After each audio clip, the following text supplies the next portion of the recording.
Hello नमस्कार दोस्तों। आज की वीडियो में हम हायर एजुकेशन पढ़ेंगे यूजीसी नेट के लिए। और ये वीडियो जो है वो उत्तराखंड सेट जो हमारा है उसके लिए भी इम्पॉर्टेंट रहेगा, क्योंकि जो हमारा सिलेबस है वो सेम है। हायर एजुकेशन जो है वो हमारी यूनिट 10 है। इसका सिलेबस हमने प्रीवियस वीडियो में डिस्कस किया है, जो कि हमें इसी चैप्टर में गिवन है। प्रीवियस जो हमारी 2 वीडियोस हैं उसका लिंक आपको इस वीडियो के डिस्क्रिप्शन में मिल जाएगा, तो वहाँ से आप उन वीडियोस को देख सकते हैं, जिनमें हमने इंडिपेंडेंस से पहले जो हमारी जो भी पॉलिसीज़ और जो कमीशंस आए थे एजुकेशन से रिलेटेड वो हमने पढ़े हैं।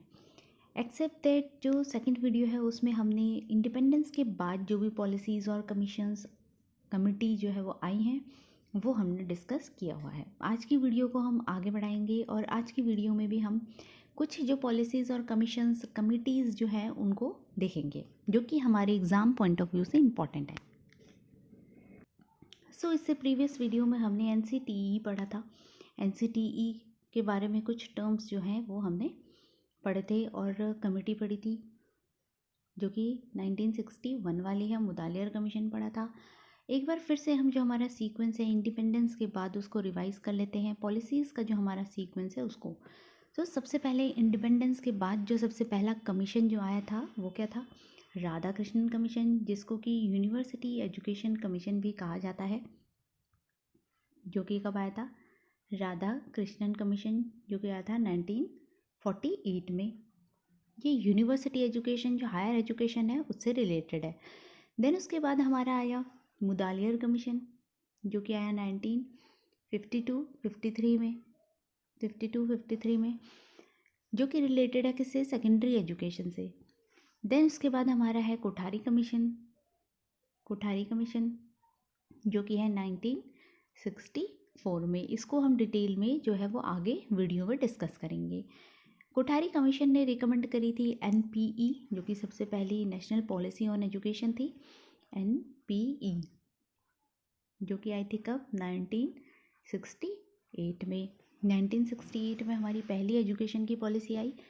देन उसके बाद एनईपी, फिर 1968 के बाद हमारा प्लान ऑफ एक्शन आया, जो कि आया 1992 में, जिसके अंदर जो हमारी नहीं ये पहले नहीं है एक्चुअली, सॉरी।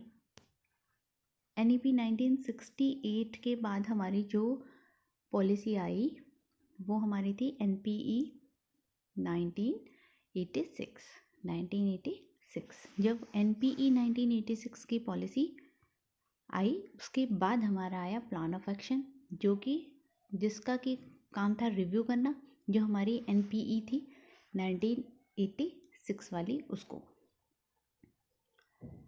देन उसके बाद हमारी जो न्यू एजुकेशन पॉलिसी है जो कि 2020 है, एनईपी, वो आई। आज की वीडियो में हम स्टार्ट करते हैं। जो हमने यहाँ पर 7th पॉइंट तक हमने स्टडी किया हुआ था। आगे हम आज 8th पॉइंट देखेंगे, जिसमें हमें गिवन है अबाउट एजुकेशन।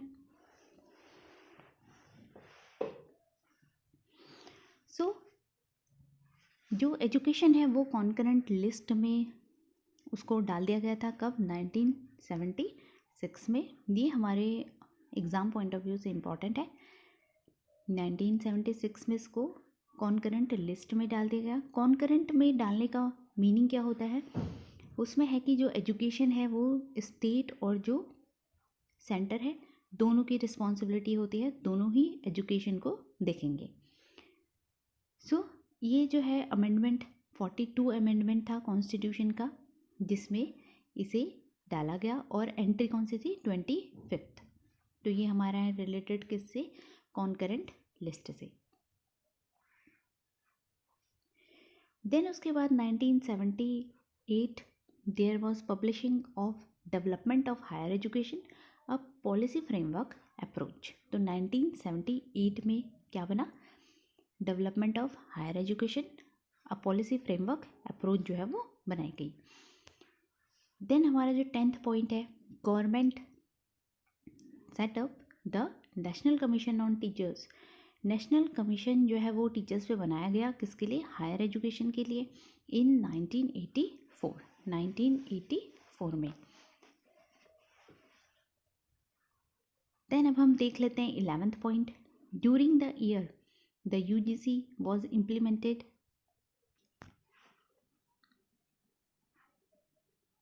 सो यूजीसी ने जो डिसीजन लिया कि इम्प्लीमेंट करना है क्या, स्टडी सेंटर्स और सेल्स फॉर वुमेन स्टडीज़ के लिए स्टडी सेंटर्स जो है उनको इस्टेब्लिश करना है 1986 में। देन कैरियर ओरिएंटेड जो एजुकेशन है जिसमें वोकेशनलाइजेशन ऑफ एजुकेशन आता है वो इम्प्लीमेंट किया गया 1994 एंड 1995 में। देन उसके बाद हमारी आ जाती है 1986 की पॉलिसी जो कि है NPE, national policy on education 1986। और प्लान ऑफ एक्शन जो था यहाँ पर लिखा है point of action, plan of action जो है वो 1992 है जो कि इसी जो हमारी एजुकेशन पॉलिसी थी 1986 वाली इसको रिव्यू करने के लिए बनाया गया था।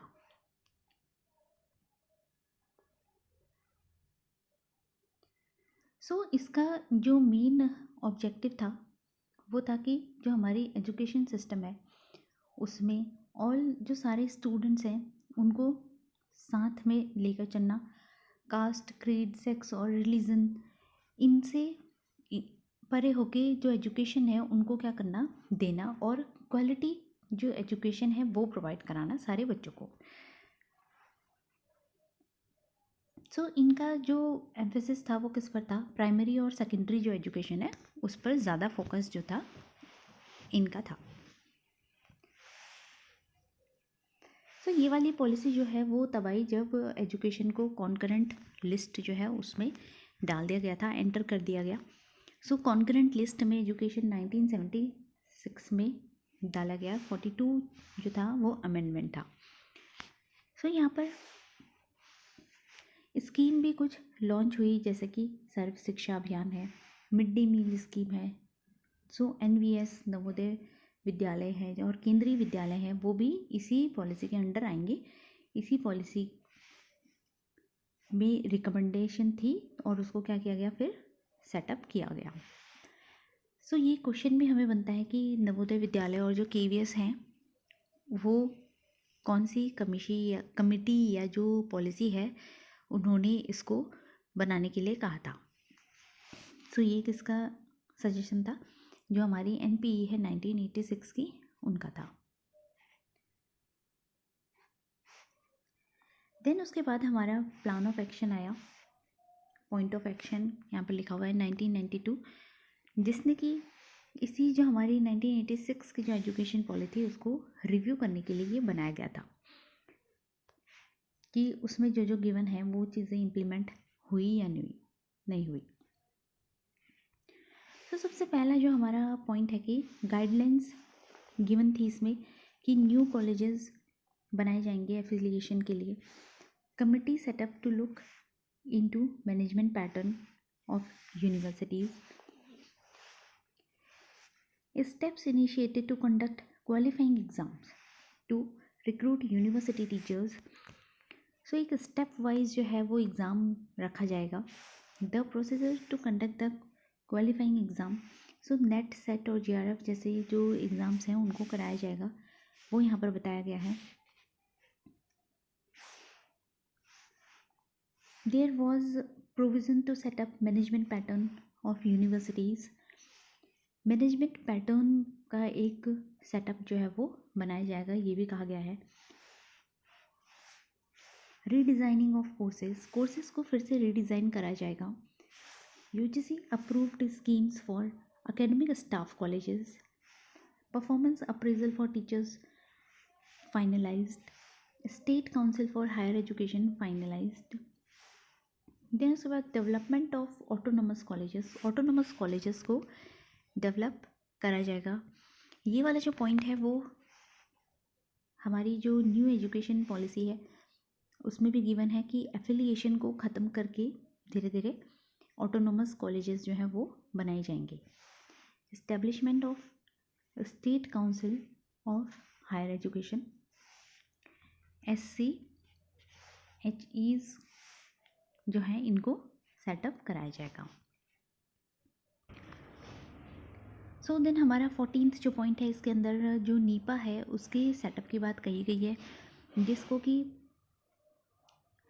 National institute of educational planning and administration जो है कहा जाता है।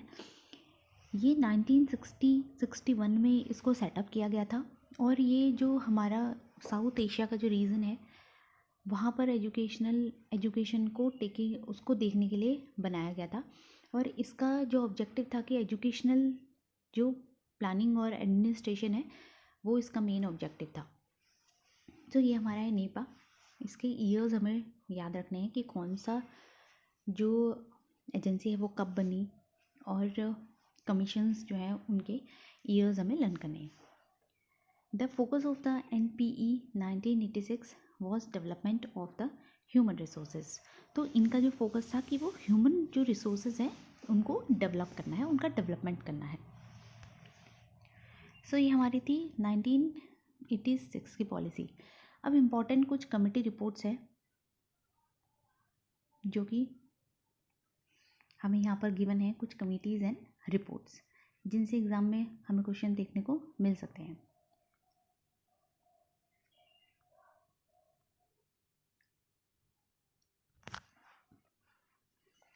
तो कुछ इम्पॉर्टेंट जो कमिटीज़ रिपोर्ट्स हैं उनको हम देख लेते हैं। सबसे पहले हमारी है ज्ञानम कमेटी जो कि आई थी 1993 में। It recommended flexible and autonomy for ensuring academic excellence and asked for restricting the unchecked growth of deemed universities। तो फ्लेक्सिबल और ऑटोनॉमी पर इनका जो फोकस था वो मेन फोकस था कि एजुकेशन जो है उसको फ्लेक्सिबल और ऑटोनॉमी उसमें होनी चाहिए। देन हमारी नेक्स्ट कमेटी है सैम पित्रोदा कमेटी जो कि 2007 में इस्टेब्लिश हुई थी और इसको NKC कहा जाता है जो कि है नेशनल नॉलेज कमीशन, जिससे हमें एग्ज़ाम में क्वेश्चन देखने को मिलते ही हैं।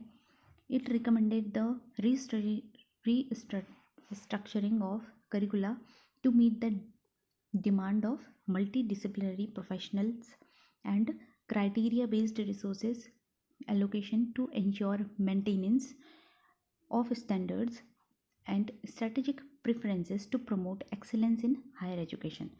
तो इसका जो मेन मोटिव था वो क्या था कि करिकुलम जो है उसको रिस्ट्रक्चर करना, उसको अच्छे से बनाना। It supported the entry of foreign universities. इन्होंने फॉरेन जो यूनिवर्सिटीज़ हैं उनकी एंट्री को सपोर्ट किया। And also favoured reducing the burden of affiliation of colleges on the universities. Universities के ऊपर जो एक बर्डन है कि उन्हें कॉलेजेस को एफिलिएशन देना है, उसको क्या करा उन्होंने कम करने को कहा। तो NKC जो है वो रिकमेंड करती है increasing the number of universities to 1500 by 2015। तो यूनिवर्सिटीज़ को क्या करना है, इंक्रीज़ करना है। तो ये था हमारा NKC। नेक्स्ट हमारा जो है वो है यशपाल कमेटी।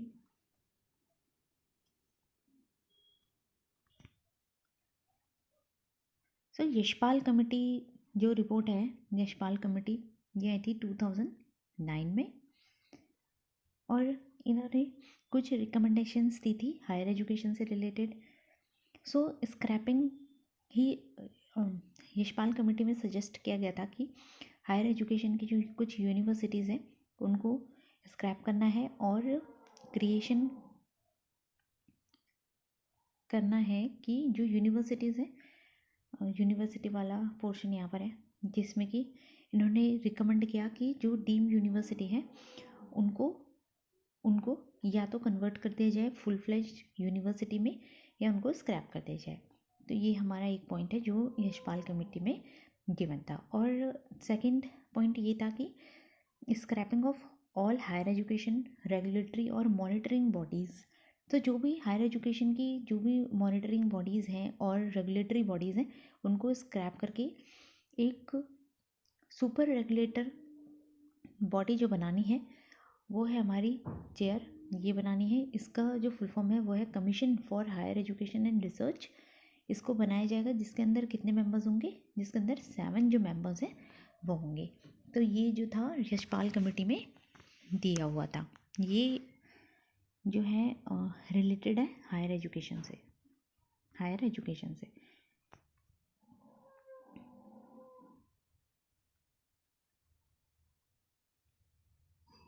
तो ये हमारा हो गया यशपाल कमेटी। देन अब हमारी है शर्मा कमेटी, जो कि प्रोफेसर एम शर्मा जो है उनके अंडर सेटअप कराई गई थी। It deliberated on the development of science and technology education in India. तो इंडिया में साइंस और टेक्नोलॉजी की जो एजुकेशन है उसको डेवलप करने के लिए ये वाली कमेटी जो है वो बनाई गई थी। सो कमेटी ने रिकमेंड किया था कि जो 500 करोड़ जो सेंड करने चाहिए किस पर, research in basic science every year by UGC. तो ये जो था वो शर्मा कमेटी की क्या थी, रिकमेंडेशन थी। देन नेक्स्ट जो हमारी कमेटी है वो है doctor Anil Kakodkar committee. It was constituted to recommended strategies to improve the technical education को इंक्रीज करने के लिए, इम्प्रूव करने के लिए जो है ये कमेटी अनिल ककोडकर जो कमेटी है वो बनाई गई थी। तो इन्होंने रिकमेंड किया था कि 2% budget in every institute to be earmarked for research. तो हर एक जो इंस्टीट्यूट है वहाँ पर 2% बजट जो है वो रिसर्च के लिए होना चाहिए, ये इनकी रिकमेंडेशन थी। देन हमारी आती है KB पवार कमेटी, जो कि यूजीसी के द्वारा बनाई गई थी। कमेटी ने रिकमेंड किया था 4 models of people private partnership PPP। इन्होंने रिकमेंड किया था कि पब्लिक और प्राइवेट जो है वो पार्टनरशिप की बात इन्होंने करी थी, किसमें, हायर एजुकेशन में। सो ये हमारी थी कुछ committees and reports. Next video में हम एजुकेशन कमीशन जो हमारा है, जिसको कि कोठारी कमीशन भी कहा जाता है, इसकी बारे में डिटेल में पढ़ेंगे, क्योंकि ये बहुत बड़ा जो है कमीशन है। इसी के बाद इन्हीं की रिकमेंडेशन के बाद जो NPE 1968 वाली है वो बनाई गई थी। सो इसके अंदर कई सारे पॉइंट्स हैं, इसको हम नेक्स्ट वीडियो में डिटेल में स्टडी करेंगे। और उसके बाद हमारी कौन कौन सी रिपोर्ट्स और जो कमीशंस और कमेटी जो आई वो भी हम पढ़ेंगे, और उससे रिलेटेड हम कुछ क्वेश्चंस को भी सॉल्व करेंगे जो कि प्रीवियस ईयर में आए हुए हैं। सो अगर आपको वीडियो पसंद आया तो लाइक ज़रूर कीजिए, और चैनल सब्सक्राइब नहीं किया तो सब्सक्राइब भी कर लीजिए, और अपने फ्रेंड्स के साथ शेयर जरूर कीजिएगा। Thank you for watching.